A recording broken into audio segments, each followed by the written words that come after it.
अच्छा जी, तो आज हम स्टार्ट करते हैं टैक्सेस। टैक्स होता क्या है? टैक्स क्यों पे किया जाता है? टैक्स के फायदे क्या होते हैं? टैक्स का मकसद क्या होता है? तो टैक्सेस जो बेसिकली एक पेमेंट होती है जो आप गवर्नमेंट को करते हो, और वो कंपलसरी होती है। हर किसी को टैक्स पे करना होता है इन एनी फॉर्म। चाहे वो उसकी इनकम पे टैक्स लगता हो, चाहे वो कोई चीज खरीद रहा हो उसमें टैक्स दे रहा हो, या कभी वो हाईवे पे ट्रेवल करता है तो उसको टोल कटवाना पड़ता है, टोल टिकट जो होती है, या किसी ना किसी फॉर्म में हर बंदे को टैक्स देना पड़ता है, आइदर इट इज पुअर और रिच। तो टैक्स का डेफिनेशन क्या है? Taxes are compulsory payments made to government. सही है। और यार, हम टैक्स पे क्यों करते हैं या टैक्स के फायदे क्या हैं? टैक्स हम पे इसलिए करते हैं कि जब हम टैक्स पे करते हैं तो इससे कंजम्पशन अपॉर्चुनिटीज बढ़ती है। कंजम्पशन अपॉर्चुनिटीज किस तरीके से बढ़ती है? जब हम टैक्स पे करते हैं तो गवर्नमेंट उसको कलेक्ट करके यूटिलाइज करके री इन्वेस्ट करती है इन द इकोनॉमी, या री स्पेंड करती है in the form of government spending in the economy. या हॉस्पिटल बनवाएगी, या डेवलपमेंटल प्रोजेक्ट्स करवाएगी, या बहुत सारी जो गवर्नमेंट्स काम करती है उनको फंड करती है। दूसरा फायदा या दूसरा उसका मकसद क्या होता है कि आप मतलब वो main source of government revenue होती है। मतलब गवर्नमेंट के पास जितना पैसा आता है वो टैक्सेस से ही आता है। सही है। और उन टैक्सेस को गवर्नमेंट किस तरह यूटिलाइज करती है? वेलफेयर एंड डेवलपमेंटल प्रोजेक्ट्स करके, या पब्लिक एंड मेरिट गुड्स की प्रोविजन करके, या गवर्नमेंट की जो मशीनरी होती है, जो गवर्नमेंट के ऑफिसेज होते हैं, उनको चलाने में गवर्नमेंट का जो टैक्स रेवेन्यू रिसीव होता है उसको इस्तेमाल करते हैं।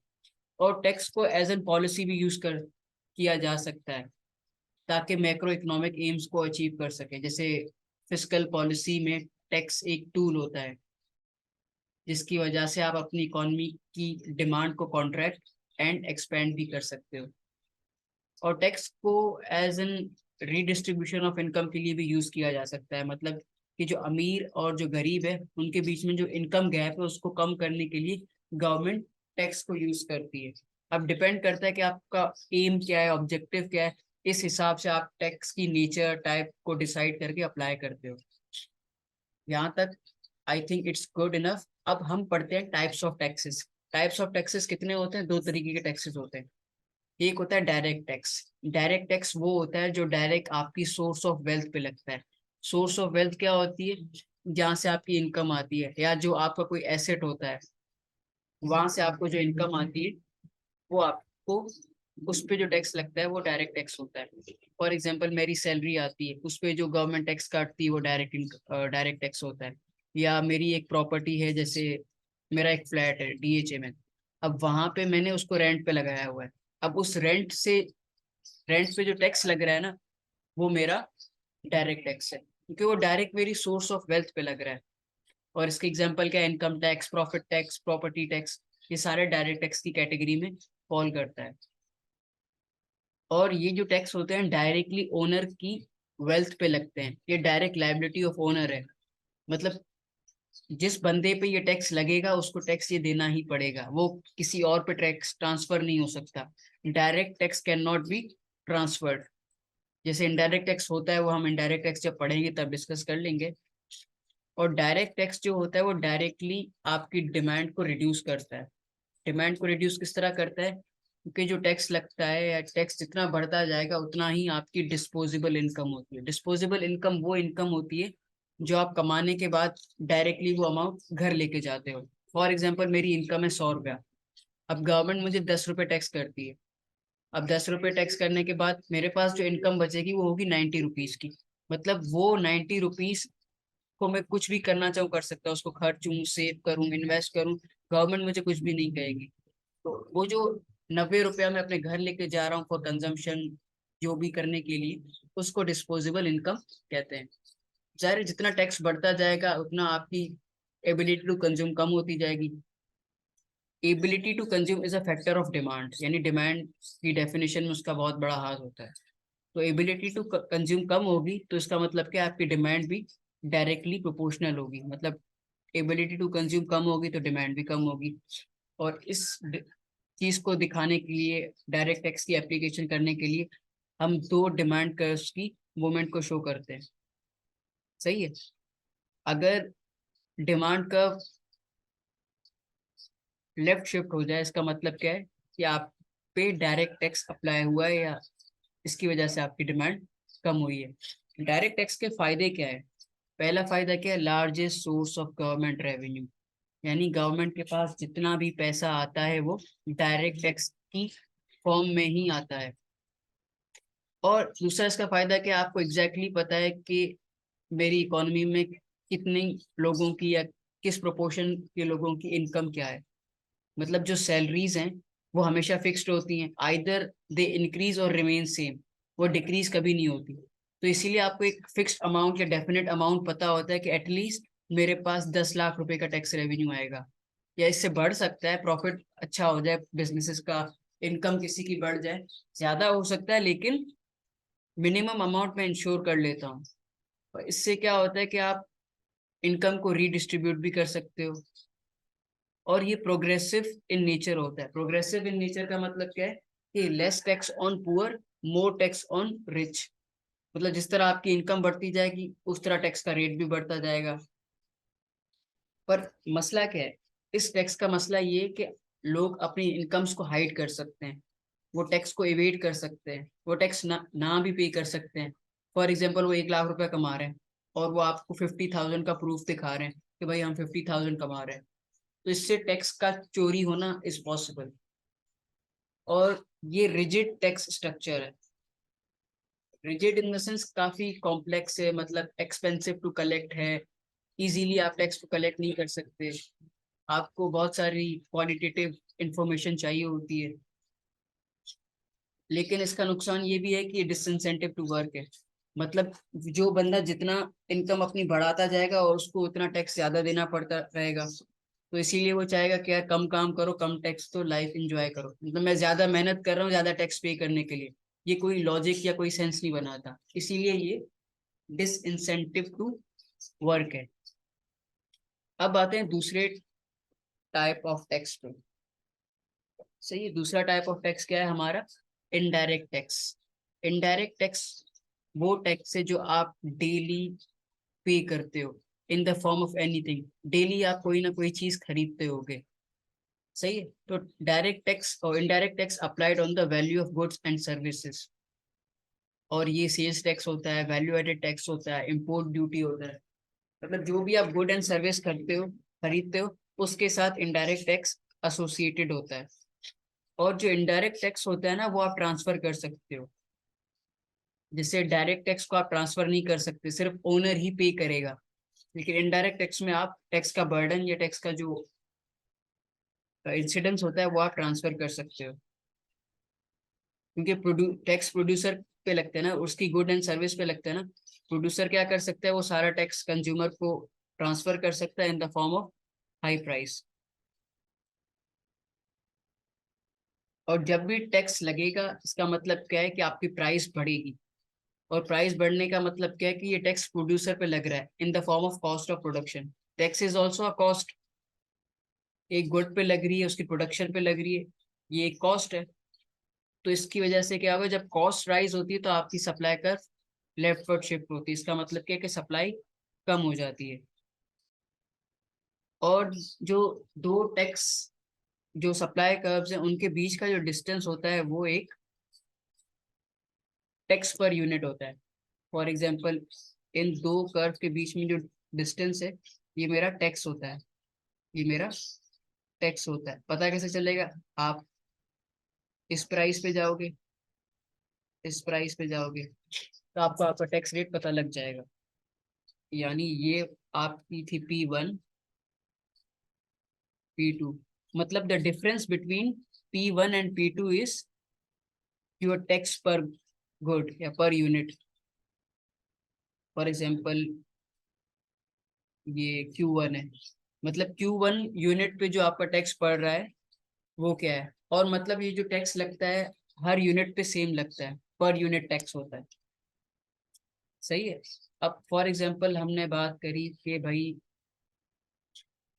एक जो टैक्स होता है वो किस तरह अपना बर्डन ट्रांसफर करता है। ये देखो, हमारी ओरिजिनल प्राइस थी 10 और हमारा tax rate tax per unit कितना था 4। तो आइडियली हमारी प्राइस कितनी हो जानी चाहिए थी 14। सही है।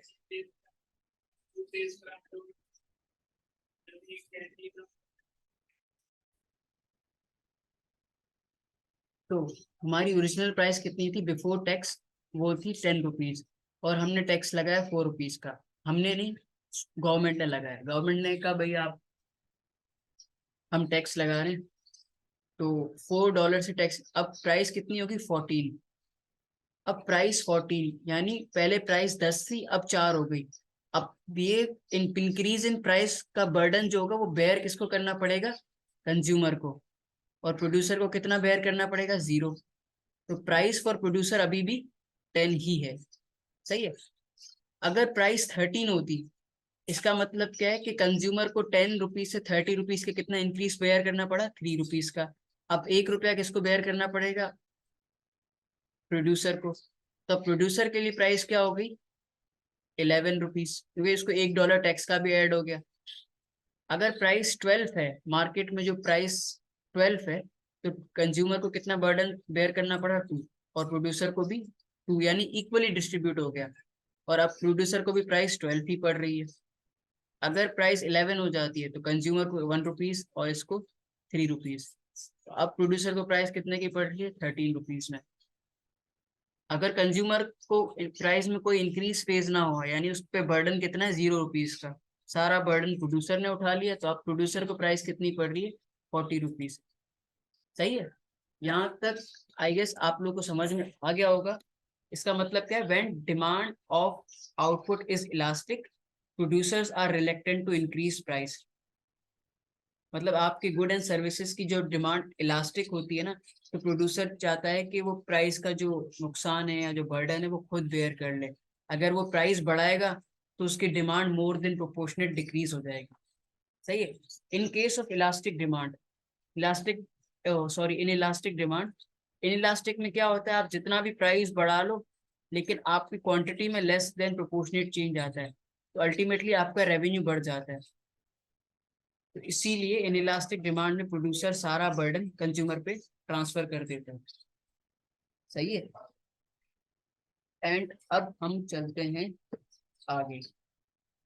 हाँ, एक बात मैं और ऐड करना चाहूंगा कि burden of tax, burden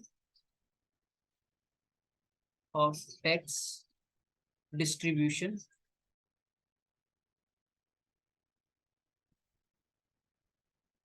is depend upon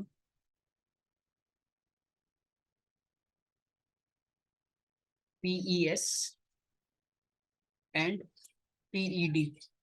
इस बात का मतलब क्या है कि जो बर्डन ऑफ टैक्स है, इंसिडेंस ऑफ टैक्स है, वो हाईली डिपेंडेंट होता है price elasticity of supply and price elasticity of demand पे।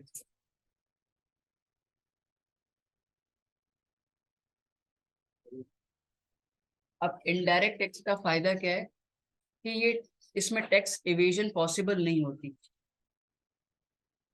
सही है। इसमें टैक्स इवेजन पॉसिबल नहीं होती। आप जब भी कोई गुड एंड सर्विस खरीदते हो, आपको मेंशन नहीं किया जाता कि आपको टैक्स पे करना पड़ रहा है, वो आपकी प्रोडक्ट की प्राइस में ऑलरेडी इंक्लूडेड होता है। इसीलिए इसको डू नॉट फील टैक्स भी कहते हैं।